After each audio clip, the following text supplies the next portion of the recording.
नमस्कार बंधुरा अलरेडी किन्तु डिसेम्बरे बांगला आवास योजनार टाका देवार घोषणा किन्तु रेडी करेছে और डेटटा হচ্ছে 15 থেকে 30 डिसेम्बरेर मध्य सबार अ্যাকাউন্টে किन्तु पयसा ढुकबे।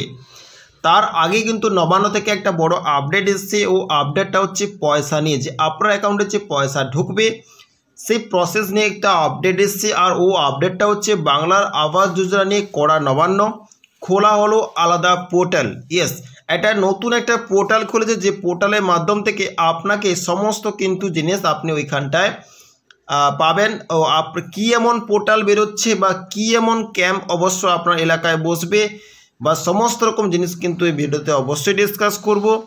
আপনি কেমন অবশ্য পয়সা পাবেন, কি প্রসেসের মাধ্যম থেকে পয়সা পাবেন, সমস্ত রকম ডিটেলস কিন্তু ভিডিওতে অবশ্যই ডিসকাস করব। ভিডিওটা প্রত্যেক ব্যক্তিকে অবশ্যই শেয়ার করে দেবেন, ওদের অবশ্য জানকারি হওয়া দরকার। তো চলুন, যে সমস্ত ব্যক্তি আমার চ্যানেলে নতুন তো অবশ্যই ওরা সাবস্ক্রাইব করে বেল আইকন নোটিফিকেশন অল করে দেবেন। অবশ্যই নতুন নতুন ইনফরমেশান অবশ্যই আপলোড করার সঙ্গে সঙ্গে আপনার কাছে নোটিফিকেশান যাবে, আপনার সবার আগে আপনারা ইনফরমেশান পেয়ে যাবেন। ওকে, তো যারা যারা নতুন তো প্লিজ ওরা সাবস্ক্রাইব করে পাশে থাকবেন। বাংলার আবাস যোজনা নিয়ে চিন্তার শেষ নেই রাজ্যের। বিভিন্ন জেলা ও শহর থেকে একাধিকবার উঠে এসেছে দুর্নীতি স্বজন পোষণের অভিযোগ, বিভিন্ন জায়গায় উঠেছে ঘুষ চাওয়ার মতো অভিযোগও। ইয়েস, বাংলা আবাস যোজনা কিন্তু চিন্তার কোনো শেষ নেই রাজ্যে। একাধিক জায়গা থেকে কিন্তু জেলা ও শহর থেকে কিন্তু উঠে আসছে দুর্নীতি অভিযোগ, এমনকি বিভিন্ন জায়গা থেকে উঠে আসছে ঘুষ চাওয়ারও অভিযোগ। ইয়েস, বাড়ি বানিয়ে দেবো, বাড়ি দেবো, আপনাকে ঘুষ দিন, অমুক দিন, এটা অবশ্য অনেক জায়গা থেকে উঠে আসছে। একাধিক জায়গাতে আবার পাকা দোতলা বা 3 তলা বাড়ির মালিকের নাম রয়েছে আবাস লিস্টে। একাধিক জায়গায় কিন্তু দোতলা বাড়ি 3 তলা বাড়ির মালিকের কিন্তু আবাস লিস্টে নাম আছে। সব মিলে রাজ্য তোলপাড় হয়ে চলেছে একাধিক অভিযোগ। অশান্ত হয়ে রয়েছে রাজ্যে সাধারণ যোগ্য মানুষরা, জায়গায় জায়গায় বিক্ষোভ চোখে পড়ছে। এটা কিন্তু সব মানুষের কাছে কিন্তু অবশ্যই আছে কমপ্লেন, সব জায়গায় কিন্তু তোলপাড় চলছে, একাধিক অভিযোগ আসছে, সরকারের কাছে অশান্ত হয়ে রয়েছে মানুষ। কিন্তু প্রধানমন্ত্রী আবাস যোজনা প্রকল্পটি সামনে আনেন মুখ্যমন্ত্রী। এতে মূলত দেশের গরিব মানুষের পাকা বাড়ি তৈরির জন্য অর্থ দিয়ে সাহায্য দিয়ে থাকে। যে প্রধানমন্ত্রী যে আবাস যোজনাটা ওটা কিন্তু বাংলা আবাস যোজনা পরিণত করেছে আমাদের মুখ্যমন্ত্রী মমতা বন্দ্যোপাধ্যায়, মূলত দেশের গরিবরা যাতে বাড়ি পায় ওই কারণের জন্য। দীর্ঘদিন ধরে বাংলার গ্রামীণ আবাস যোজনা বাংলা আবাস যোজনা টাকা আটকে রাখার অভিযোগ কেন্দ্রকে তোপ দেগে চলেছে পশ্চিমবঙ্গ সরকার।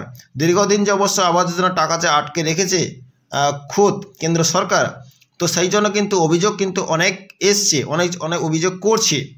অভিযোগ পশ্চিমবঙ্গ সরকারের আবাস যোজনা টাকা আটকে রেখে অবিচার চেক করেছে কেন্দ্র। পশ্চিমবঙ্গে অবশ্য টাকা যে আটকে রেখেছে সেটা নিয়ে কিন্তু অবিচার করেছে কেন্দ্র। একের পর এক দুর্নীতির অভিযোগ ওঠার কেন্দ্র থেকে বন্ধ করে দেওয়া হয় রাজ্যের টাকা পাঠানো। একের পর এক অভিযোগ অবশ্য দেওয়ার কারণে কিন্তু কেন্দ্র থেকে যে সমস্ত টাকা পাঠানো অভিযোগ অলরেডি কিন্তু বন্ধ করে দিয়েছে। এই অবস্থায় রাজ্যের মুখ্যমন্ত্রী মমতা বন্দ্যোপাধ্যায় কিছুদিন আগেই জানান যে রাজ্যের কোষাগার থেকেই টাকা দেওয়া হবে আবাস যোজনার বাংলা আবাস যোজনার যোগ্য মানুষদের। মুখ্যমন্ত্রী নিজেই মতো ডিসাইড করেছে যে রাজ্যের কোষাগার থেকে কিন্তু টাকা কিন্তু ওই গরিব মধ্যবিত্ত মানুষ কিন্তু অবশ্যই দেওয়া হবে বাংলা আবাস যোজনায়, যারা অবশ্য নাম লিখিয়েছেন বা বাড়ি যারা পাবে। তো সে খুদ কিন্তু নিজেই ডিসাইড কিন্তু করেছে। ওকে, কিছুদিন আগে রাজ্য ট্যাব দুর্নীতি নিয়ে অভিযোগ ওঠে। কিছুদিন আগে অবশ্যই আপনারা জানেন যে অবশ্য যারা স্টুডেন্টদের যে ট্যাবের টাকা মোবাইলের টাকা অবশ্য দিয়েছিল সেখানে কিন্তু অনেক জায়গায় স্ক্যাম হয়ে গেছে, ফ্রড হয়ে গেছে। তো সেখানে ট্যাবের টাকা চুরি হয়ে গেছে, দুর্নীতি এসছে, জানা যায় ভুল অ্যাকাউন্টে ঢুকে গিয়েছে ট্যাবের টাকা। এই অভিযোগ সামনে আসার পর আরও কঠোর হতে চলেছে রাজ্য। দুর্নীতি রুখতে এবার বিশেষ ক্যাম্প তৈরির মাধ্যমে ব্যবস্থা নিতে চলেছে রাজ্য সরকার। ট্যাবের টাকা যে প্রবলেম এসেছিলো, দুর্নীতি হয়েছিল, সেই কারণের জন্য কিন্তু অনেক রাজ্য সরকার স্টক হয়ে গেছে যে অবশ্যই আবাসে যে টাকা আপনাদের অ্যাকাউন্টে ঢুকবে তার জন্য কিন্তু কঠোর স্ট্রং হয়ে গেছে রাজ্য সরকার, যাতে আপনার টাকা যাতে অন্য অ্যাকাউন্টে না ঢুকে যায় বা স্ক্যাম না হয়ে যায়, জালিয়াতি না হয়ে যায়।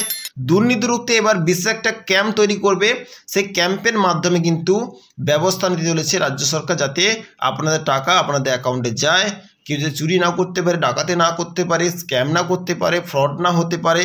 সেই কারণে একটা ক্যাম্প শুরু করতে চলেছে বা ক্যাম্প অলরেডি চলছে বা শুরু হয়ে গিয়েছে। তার কাজ কিন্তু প্রসেস হবে চলছে। ওকে, তো এই কারণের জন্য কিন্তু এটা অবশ্যই ডিসেম্বরের 15 তারিখ থেকেই বাংলা আবাস যোজনার একটা টাকা দেওয়া কিন্তু সরকার নিয়েছে। এই যে ডিসেম্বরে অলরেডি কিন্তু 15 তারিখ থেকে কিন্তু টাকা দেওয়ার কাজ কিন্তু শুরু হয়ে যাবে, পুরো কনফার্ম ডিসেম্বর থেকে। এবার তার আগে আবাসের টাকা নিয়ে দুর্নীতি রুখতে পঞ্চায়েতগুলিতে বিশেষ ক্যাম্পের মাধ্যমে দফায় দফায় আবেদনকারীদের পরিচয়পত্র সংক্রান্ত নথিগুলো যাচাই করার কাজ শুরু করেছে। অলরেডি কিন্তু যে 15 তারিখের পর যে টাকা দেওয়ার ঘোষণা করেছে, এবার কিন্তু প্রত্যেক জায়গায় পঞ্চায়েতগুলিতে একটা ক্যাম্প, আবাসের কিন্তু ক্যাম্প বসবে, আর ওইখানে কিন্তু সমস্ত রকম তথ্য কিন্তু আপনাদের কাছ থেকে নেবে, যারা বাড়ি পাওয়ার যোগ্য ব্যক্তি সমস্ত কাছ থেকে কিন্তু ডকুমেন্টারি বা ডকুমেন্টস অবশ্য নেবে। এরপর এই ক্যাম্প থেকে সম্মতি মিললে তবেই টাকা যাবে আবেদনকারী অ্যাকাউন্টে। ওই ক্যাম্পে কিন্তু সমস্ত জিনিস কিন্তু ফাইনাল হয়ে যাবে। তারপরে কিন্তু সম্মতি ওই ক্যাম্পে থেকে যখন অবশ্যই পঞ্চায়েত থেকে যখন সরকারের কাছে সমস্ত রকম ডিটেলস যাবে, সম্মতি যদি পাবেন অবশ্যই কিন্তু আপনাদের অ্যাকাউন্টে টাকা যাবে। এই প্রক্রিয়া সম্পন্ন করার জন্য খোলা হয়েছে আলাদা পোর্টাল। এই প্রক্রিয়া কিন্তু সম্পূর্ণ করার জন্য একটা ওয়েবসাইট, একটা পোর্টাল খোলা হয়েছে। সেই পোর্টালের মাধ্যম থেকে কিন্তু সমস্ত কিন্তু কাজ হবে। কোন পোর্টাল কি এমন ডিটেলস কিন্তু অবশ্যই কিন্তু নেক্সট ভিডিওতে অবশ্যই আস্তে আস্তে করে আপনাদের কিন্তু আপডেট দেব। ওকে, ইতিমধ্যে ভিডিও অফিসগুলোতে কি নিয়ম মানতে হবে তা জানিয়ে দেওয়া হয়েছে। ইতিমধ্যে কিন্তু ভিডিও অফিসগুলোতে কি নিয়ম অবশ্য মানতে হবে সে প্রসেস পদ্ধতি কিন্তু অলরেডি জানিয়ে দিয়েছে। এই ক্যাম্পের মাধ্যমে উপভোক্তার নাম, পরিচয় এবং ব্যাংকের তথ্য যাচাই করা হবে। এই ক্যাম্পের মাধ্যমে কিন্তু যে ব্যক্তি বাড়ি পাবে ওর নাম, ওর পরিচয়পত্র, অল ডিটেলস, ব্যাংকের তথ্য, মানে ব্যাংকের পাসবই বা কেওয়াইসি আছে কিনা, বায়োমেট্রিক আছে কিনা, সমস্ত তথ্য কিন্তু যাচাই করা হবে। এরপর আধারের সাথে যুক্ত মোবাইল ওটিপি জমা দেওয়ার মাধ্যমে চূড়ান্ত করা হবে উপভোক্তা নামের তালিকা। যদি অবশ্য আপনার আধার কার্ডের সঙ্গে মোবাইল নম্বর লিঙ্ক থাকে তো অবশ্যই ওইখান থেকে আপনার কাছে একটা ওটিপি যাবে।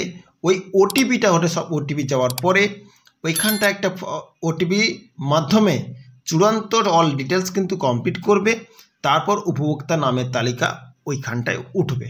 ওকে, এ হচ্ছে কিন্তু বিশাল বড় একটা আপডেট। ভিডিওটা যদি ইনফরমেটিভ মনে হয় তাহলে ভিডিওটা প্রত্যেক ব্যক্তির সঙ্গে অবশ্যই শেয়ার করে দেবেন। অবশ্যই নেক্সট ভিডিওতে অবশ্যই আপনাদের সঙ্গে দেখা হচ্ছে নেক্সট আপডেট নিয়ে। আবাস যোজনা অল আপডেট কিন্তু এই চ্যানেলে কিন্তু নিয়ে আসবো। তো অবশ্যই ভালো থাকবেন, সুস্থ থাকবেন। So thank you.